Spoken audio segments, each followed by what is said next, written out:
Hey everybody, we're Sam, Ransom, Brian, and our three dogs, Sadie, Luna, and Obi. And we live in a small mountain town in Arizona in a trailer, and we've decided to give up everything, sell everything we have, and go live on a boat with our dogs. We want to start doing the Great Loop, but that's just the beginning. We want to go everywhere, and there'll be other boats, there'll be other adventures. But let's start with this one here. So we bid on this boat on eBay and we won the bid. But the bid was $6,300 and we had about $50 in the bank. So we had to hustle our asses off to make money. So we got a few jobs. We built this greenhouse here, or this sauna here. And we also built a greenhouse. We'll get to that in a second. And we hustled and hustled and hustled. We sold stuff. We got money from family and friends, and we almost got it together. We almost have enough money now to go get the boat.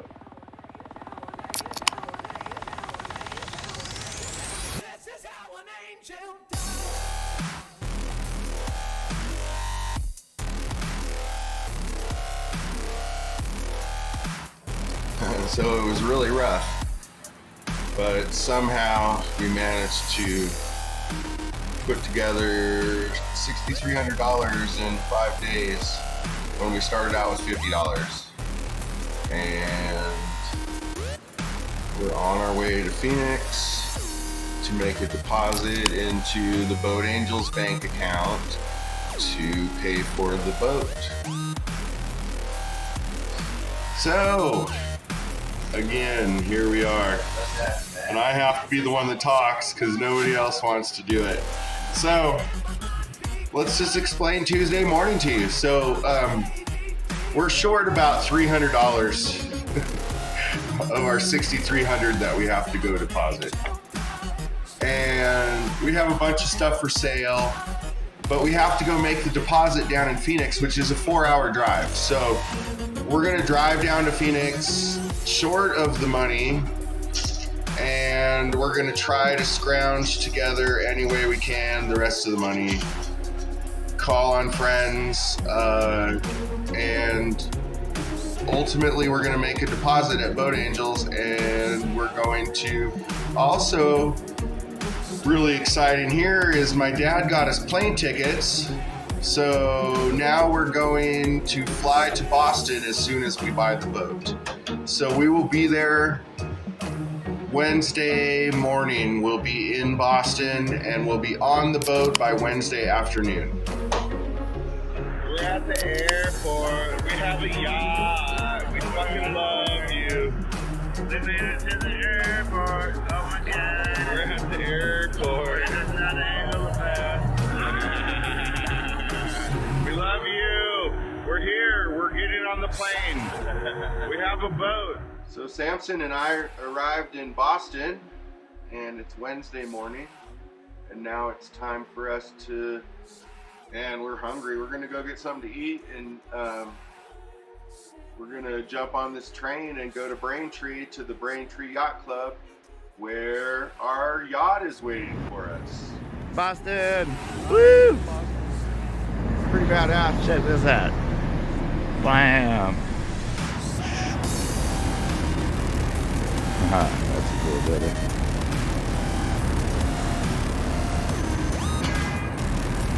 Boston! Woo! Like I said, we were starving, so shout out to these guys, man. Fed 2 people for $20 and it was amazing. So back onto the train and to Braintree, to the yacht club where we think our yacht's waiting. Went to Braintree Yacht Club where the boat was supposed to be. They told us the boat wasn't there. We didn't believe them. We went and fucking walked all over the place. with the taxi driver. And he's like, "No, your boat's in here." We went and walked all over the whole yacht club. And we finally decided that the boat wasn't there, even though that's where it was advertised to be. So as we were leaving the Braintree Yacht Club, one of the Commodores, or one of the guys that was part of the yacht club that was sitting there, he asked to see the picture of the boat again.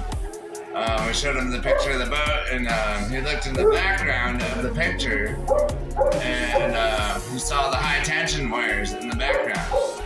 And he goes, "Oh, those high tension wires, I know where those are at. They're over there at the next yacht club, and that's the Metropolitan Yacht Club. It's down the street. It's not here. It's the next yacht club over. Just go up this road, over that road, and down the street." And the taxi driver drove us over there, and all their gates were closed.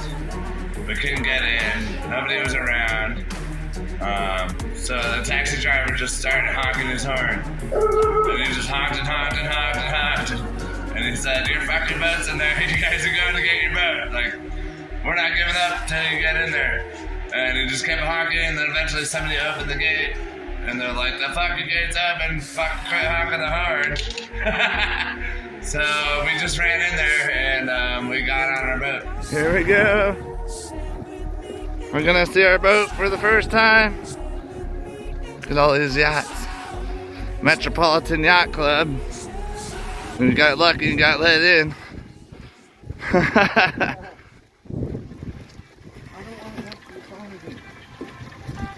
Boat's right around the corner here. Dun dun, there it is.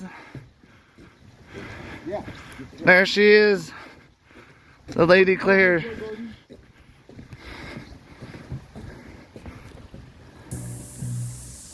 They just let me in. Yeah, they let me in. We're at the boat right now.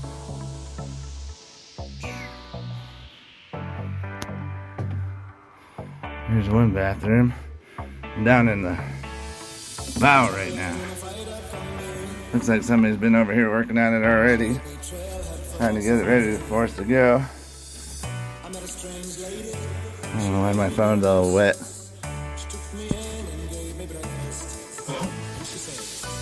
There we go. Got a little kitchen area. There's all our controls.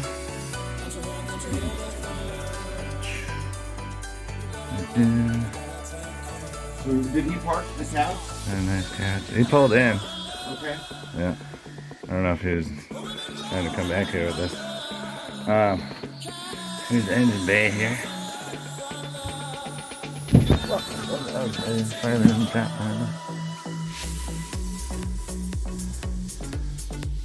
Lots of stuff going on here. We have to figure all this stuff out. We got just met a boat mechanic at the bus stop. And he came here with us. He's gonna get it going for us.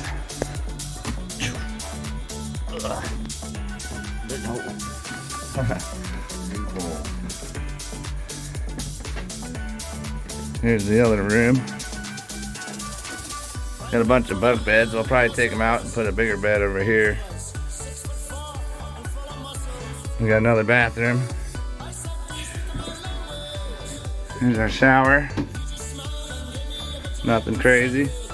Big enough to shower in.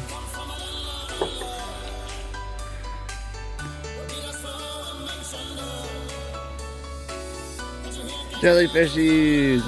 Look at them. Whee. They're all around my boat. There's tons of jellyfish around here. They're all swimming by the boat. I don't know if you could see them. Kind of hard to see on this video.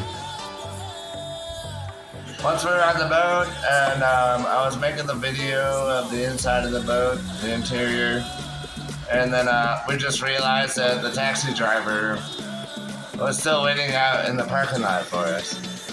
So we were so excited to just get on the boat, and we went and got on it, and yeah, like I said, the taxi driver's still sitting out there waiting for us. I stayed on the boat. I ran back out across the docks, or in the taxi with the taxi driver, because we didn't have any food or drinks or anything. And so he took us to get beers, or took me to get beers, because we just wanted to hang out on the boat and celebrate. Like, we flew across the country, we rode a train, we rode a bus, we rode a taxi, we walked, we did everything. We went to the boatyard that the boat wasn't at, and we finally found the boat, so we just wanted to party on the boat, you know? Planes, trains, We and made it. automobiles. We made it. We made And it it to was the boat. real, and it was beautiful. We were so excited. I had the taxi driver take me to get beer. The guy was really cool. The taxi driver, like I said, he was trying to help us the whole way. He was trying to find us. He was trying to find us mechanics, and he was trying to find us places to stay. He was trying to find us hostels. He was trying to bring us food the whole time. And we didn't ask him to do any of this. He was just an awesome, amazing person. Just a great guy. He got us into the boat club, even though we were going to give up and just go find somewhere. Oh, we didn't know what we were going to do.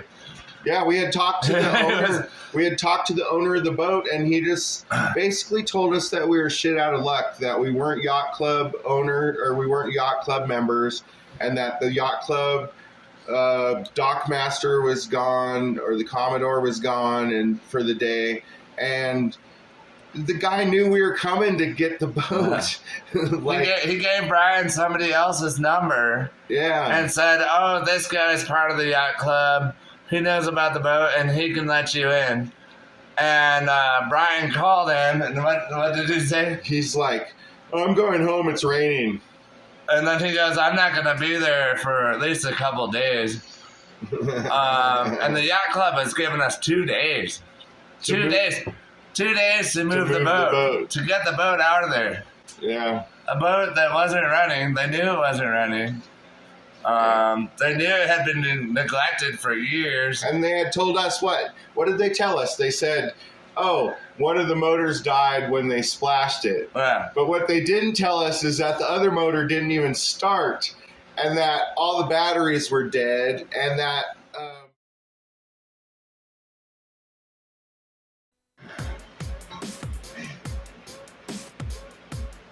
home. So Sam got back to the boat with beers. It was fucking awesome. We decided we couldn't get the engine started and that we needed more stuff. Boat Angels had told us that they'd give us $1,500 allowance to get parts and get the boat going. So we proceeded to celebrate. We were home. While we were celebrating, one of the neighbors came up and started talking to us. And he was kind of like, he came up to the window of the boat. He kind of, like, everybody knows we're not supposed to be there. We're not part of the boat club. But it's our boat, so like, screw you guys. We bought the boat. Why did you sell it to us if we're not allowed to be here? So, we were celebrating on the boat. We're like, all right, we got it. We're on the boat. We didn't really know what to do next. We were still talking to Boat Angels and trying to work out a mechanic for the next day because the batteries were dead. The motors weren't turning over. One of them turned over. The other one kind of turned over, but not really. So we figured the batteries were dead. The boat had a charger on it that was supposed to be charging everything, and it was turned on. It was plugged into the docks. All the power on the boat worked. Every switch that we touched and turned on, all the switches worked for everything. But the batteries to turn over the engines weren't getting any power. So we just decided to hang out on the boat and party for the night. Yeah. We called Ransom. We're having a good time. We looked around the boat and we were like, this is totally big enough for all of us.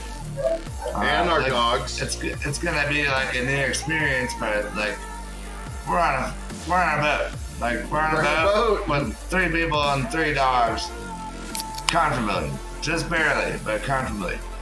So, like, we're just happy as shit. We were so stoked. Somebody came up and talked to us, and he told us about the engines, and he didn't really tell us everything. And he didn't tell us that we weren't allowed to be there. He recognized that we were there and we were partying on the boat, and he didn't tell us to leave or anything, or that we weren't supposed to be there. At this point, we had some money that was promised to us fall through. And it was no big deal. It wasn't any fault of anybody, but we were down to no money at this point, and we weren't sure when the next money was coming in. We knew we had money for a slip. We were expecting money, so we weren't just like, oh, we don't have any money and we're on the boat. But anyway, the Commodore came back down there. You haven't met the Commodore yet, but he's this interesting character that runs the yacht club there, and he came with another stout fella, and they were super nice. They were super nice, but they politely asked us to not sleep on the boat, which at the time, I was just like, no way, I'm getting off this boat. It's my boat. I have the bill of sale in my pocket. Like, I have to work on it. I only have 2 days to get this boat off the dock. So they have to let me stay on the boat, but they were adamant that we leave. So they were trying to uphold the rules of their yacht club so that other members would not be upset. Which is what they do. That's what they're supposed to do. So we were polite with them. They were polite with us. And basically we left the boat. We walked across the street with our backpacks and our beer. And we proceeded to sit in a dirt lot underneath a tree that was overflow parking for the yacht club. I think we walked like 2 miles to get more beer too, or something. Yeah, we maybe did. Some cigarettes. I don't know. I don't remember what it was, but it was really far. And then we got back and we found a tree and a dirt lot, but there was rain coming. And I wasn't having none of it. So I had called Boat Angels and told them what happened, and they had explained to me that he didn't have the right to kick me off the boat. He didn't have the right to cut the boat loose from the dock. Which they didn't, but we were just imagining. And so what they could do. We may or may not have slept on the boat, but we're not going to incriminate ourselves, so we're not going to go into details on this. And we woke up the next morning and I called the Commodore back. I had a little bit of a tiff with him on the phone the night before, and I tried to apologize, but he had told me, no, I was drunk and grumpy and I should have just left you guys alone. That's what he said. It's what the Commodore said. He's like, I should have just left you guys alone. And we made up with him. He took us in and invited us in for coffee. And he proceeded to break down what he knew about the boat for us. Plus, all the rules about the yacht club that he has to hold up. Basically, he said it's a $6,000 application just to apply to get into the yacht club. So you can understand why all of our neighbors were like, who the hell are these guys in These here? guys just bought this You fucking guys gotta kick these guys out. $40,000 boot for $6,300. You can't just let these assholes hang out on this boat and drink PBR. Yeah. Which is totally understandable, but Yeah. it was really cool. They apologized to us. We apologized to them, We talked to them for a while. They brought us in for coffee. In the morning, it was great. We talked to the owner of the boat again, and he didn't want to talk to us at all. He didn't want to tell us anything about the condition of the boat, anything about what he knew about it. He shuffled it off onto other people. So then we're talking to the Commodore from the boat, the yacht club, and he tells us that this guy hasn't been here in 3 years, and that the boat hasn't even left the dock in 3 years. And a lot of the stuff that they told us about the boat just started coming unglued and became untrue. One of the things we noticed right away was that the dinghy motor was missing, and there was other stuff from the boat that was missing. So possibly the boat had been looted. There was a lot of other things that weren't right. The deck was super soft. There was frozen plugs that are frozen valves that they knew about at the dockyard or at the yacht club. And there was also fouled gas tanks. Yeah, the gas tanks were all corroded. They basically told us that if we started putting money into the boat, we're just wasting our money. We're wasting our time and wasting our money. And even if we would have got it running and moving, they said we wouldn't have made it to the Boston Light, was their words. So, there was, if we would have had like $5,000 to move the boat and get a mechanic and wait 3 weeks and get it running, then it probably would have been a great boat for the price. So when we got back on the boat in the morning, we started scoping out the mechanic. And he told us that he couldn't see the boat for 3 weeks. So they're still giving us 2 days to move the boat. The mechanic can't see the boat for 3 weeks. And we have very little budget to do anything. So we did the only thing that we could do and got the money back. Yeah, we abandoned ship. We abandoned ship. We thanked the Commodore for his honesty. We went back home. We got our money back from Boat Angels. They were happy enough to return it because so many things were wrong with the boat that they had not advertised. And we got our money back, and it was stuck in the banking system for a couple days. So we were still broke in Boston, but yeah, we got out of there. We packed our shit and we said goodbye. So we went back to the airport, got our money back, and got ready to fly home. So I appreciate you guys' patience. We're new to video editing and we lost a lot of footage. But thanks. Like our channel and subscribe. And we appreciate you.